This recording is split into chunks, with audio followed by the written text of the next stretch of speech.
wafdigan uu hogaaminayay gudoomiye ku-xigeenka koowaad ee golaha baarlamaanka dowlad goboleedka galmudug mudane xareed cali xareed oo ay kamid ahaayeen xubno ka tirsan golaha wasiirada galmudug iyo xildhibaano waxgarad salaadiin iyo cuqaal kale ayaa markii ay gaareen degmada Bacadweyne ee gobolka Mudug waxa halkaasi si weyn ugu soo dhaweeyay qaybaha kala duwan ee bulshada ku nool deegaankaasi. wafdigan uu hogaaminayay gudoomiye ku-xigeenka koowaad ee golaha baarlamaanka galmudug xareed cali xareed ayaa waxa sidoo kale markii ay gaareen degmadaasi Bacadweyne halkaasi kaga qayb galeen munaasabad lagu caleema saarayay mid kamid ah salaadiinta beelaha Soomaaliyeed taas oo lagu qabtay degmada Bacadweyne ee gobolka Mudug. munaasabadaas ayaa waxa uu horeyn ka hadlay qaar kamid ah waxgaradkii iyo salaadiintii ka soo qayb galay kuwaasi oo soo dhaweeyay doorashada Suldaan Cabdullaahi Suldaan Cabdiraxmaan Suldaan Maxamed iyagoo ugu baaqay inuu noqdo mid ka shaqeeya danaha ummadda Soomaaliyeed iyo horumarka dowladnimo ee dalka. Salaan bacdigeed waxaan rabaa in aan mahad celiyo dadkii halkaan ugu casumay xafladan quruxda badan soo abaabulay ee go'aansaday inay Suldaan Baashigaada caleema saaraan. suldaankaasina aan ka rajeynayna beeshadana inuu beelaha kale Soomaaliyeedna uu suldaankooda yahay ama suldaan u noqdo aan ka rajeynayno. aad iyo aad baa u mahadsantihiin.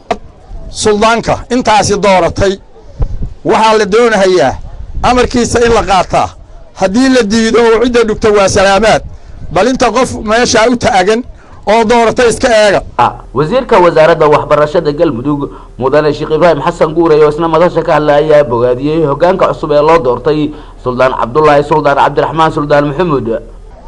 maantana waxaa noo bilowday saaka soo dhaweyntanadii markiina laga hor yimid oon arkay magaalada iyo meeshii kurta ahayd dadku is haysta waxaan ku yidhi markhaati waxaan ka suldaanka aanu feegin uusan ahayn badan suldaannimo noo sheegta oo galmudug jooga mujtamac intaa la waa inuu la yimaadaa weeyaan. dadkana lagama maarmaan weeye inay helaan hoggaan. dadku hoggaan hadduu helo albaab laga soo galo u yeeshaa haddii kale wuu kala baahayo meel laga aruuriyo lama arko. suldaanku waxa weeye shamli buu samaynayaa dadka deegaanka wuxuu sameeyaa inuu aruuriyo taladoodu ay meel ka goodo meel lagu soo agaa yeelato. suldaan dhib badanna waa ku yaallaa waxa lagu reerka goloo dhan waa lagu soo aadi doonaa haddii la yidhaahdo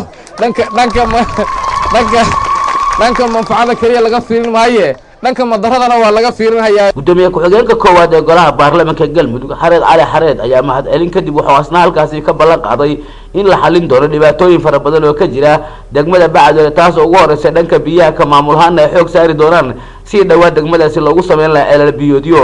anigoo ka soo jeeda deegaankan waligay ma imaan maanta ay ugu horeyso waxaan rajeynayaa insha Allah taala inaan marar badan ku soo noqon doono hadii Allah yiraahdo. inta haddaan uga baxo maaragtay mahadnaqii iyo soo dhaweyntiin waxaan rabaa halkaan inaan mar kale uga hambaliyeeyo suldaanka cusub oo la duubay Suldaan Cabdullaahi Suldaan Cabdiraxmaan Suldaan Maxamed oo ah duub ku soo kordhay duubabka Soomaaliyeed ee maanta jira.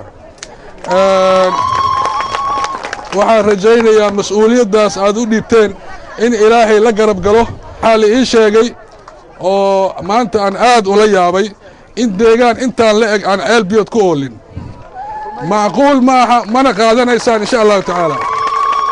waxaana rajaynaynaa muddo gaaban ceel halkaan la keeno haddii alla yidhaahdo.